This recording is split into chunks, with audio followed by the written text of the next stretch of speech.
Hey everybody, welcome back to the workshop. So I got a new project on the GMC. I'm doing rear disc brakes. I got a kit from Rustic Disk Brakes, which was formerly TSM Manufacturing. They changed their name, but it's the same people, I guess. So yeah, I did the front disc brakes. Those went pretty well, and now I'm doing the rears. Mostly because the drums are kind of warped and they're getting on in age, and for the 1-tons they're kind of hard to come by, and also the shoes are getting a little thin. I mean, they work okay, but I figured the disc brakes might be a fun project, and just the parts will be more readily available with the disc brake setup. So anyway, I took the whole drum off and the whole drum brake assembly, including the e-brake. I disconnected this up at the frame, so you don't have to take anything apart in here. You just take the brake line off and the whole unit comes off, which is pretty easy.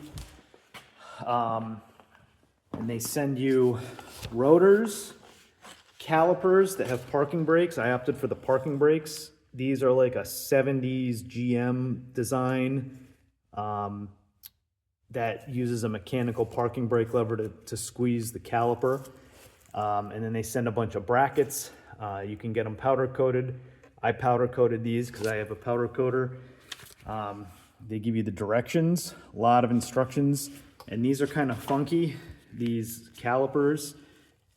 Funky in that they have a very specific setup that you have to follow. I got to read it again, but I guess the parking brake, you have to work the parking brake, and that kind of sets the,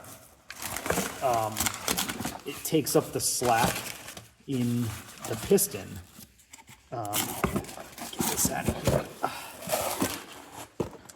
So I guess as you crank it down, it kind of pulls in the pads, and it actually acts as the adjuster. So they tell you, make sure that you use the parking brake, you know, a couple times a month each time you drive it, just to make sure that the pad wear is compensated for. So kind of an interesting design. But yeah, and you got to bleed it just right. I guess if you don't have it at the right angle, it's difficult to bleed. But they have all that in the directions. But these are nice. I had them powder coat those. They come with pads. I think I'm gonna need longer lug nuts, studs. They did mention that in the directions, because this rotor surface here is quite a bit thicker than the drums, and I have these more modern wheels.